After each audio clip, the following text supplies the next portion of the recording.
Elon wants to ditch purchase contracts, Tesla Energy is helping light up Samoa, and California loves their EVs. This is Tesla Tidbits episode number 428 for July 26th, 2018. We start with Twitter tonight, where it appears we may be picking up another feature courtesy of a user request on Twitter. Twitter user @AppLJD tweeted at Elon saying, quote, "My sister-in-law is at the store to pick up Model X, fourth Tesla in the family. Looks like there has been an issue with issuing contracts. Lots of people waiting to pick up cars at 1400 hours." End quote. Elon replied to the comment saying, quote, "We're trying to get rid of contracts completely. Should just be tap here and you get your car. Then, if you don't like it for any reason, just return it like any other product." End quote. Having been through the process, it's not actually terribly long, but especially with trying to push so many cars to delivery now, any time savings will certainly help. And as in the case of the original tweet, it certainly would have helped there too. I do think I recall at one point that the whole idea of taking delivery was to get in your car where the delivery acceptance would be completed on the center screen of the car. This step would go a long way toward making that happen.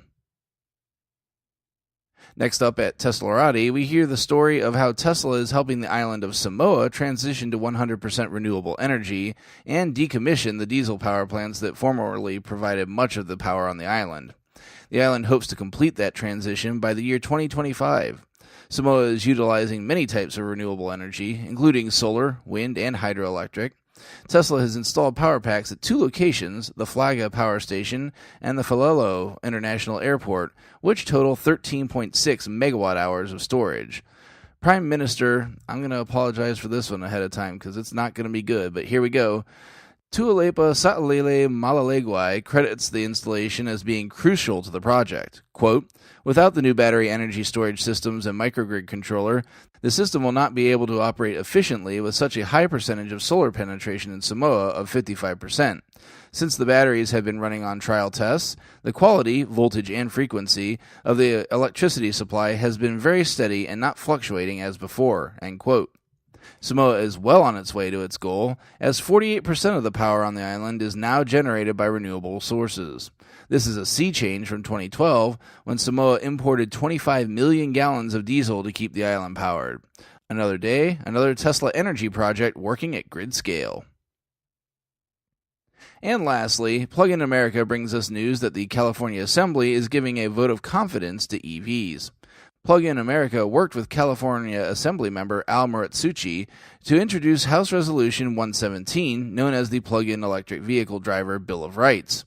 On introducing the resolution, Muratsuchi said, quote, "In California, we are proud to support the use of EVs. California continues to lead the way in environmental protection, and EVs play an important role in meeting our greenhouse gas resolution goals by helping improve air quality and keeping the environment clean for all Californians." End quote.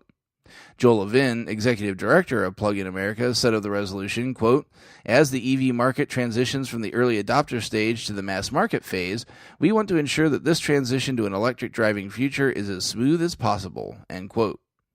It should be noted that this is not an actual bill, it is simply a resolution. For those unaware of U.S. politics, lawmakers can basically make a statement about something without it being an actual law, and this is what we see here. No real surprise hearing this out of California, which is easily the nation's leader in environmental issues, but always nice to see any lawmakers showing support for EVs. You can check out the links to the full stories in the show description. While you're doing that, please consider supporting the show financially through Patreon at patreon.com/Tesla Tidbits. Thanks as usual to the super patrons supporting the show at the $10 plus level. They are John Waltower, Drew Schuyler, John Waller, Mark and Sarah Thomas, Ryan Scarborough, Lee Sweet, William Henry Crew III, Dorian Steve Guberman, Bruno Kundici, Joey Boots, Ralph and Cheryl Waterhouse, Adam Raymer Brown, Megawatt Photovoltaic Development, Todd Sullivan, Robert Healy, Mitch Long, Zortech LED Canada, Morvin Ogg, Blake Thompson, Raymond and Deborah Malkowitz, T Sportline, and Michael Pastroni. If you can't support with dollars, feel free to leave a positive review for the show instead. If you have feedback for me, as always, the best way to be heard is to tweet at Tesla Tidbits and use the hashtag AskTeslaTidbits if you'd like your question to be considered for the show. I'll see everyone back here again tomorrow. Until then, keep it charged and hit the road.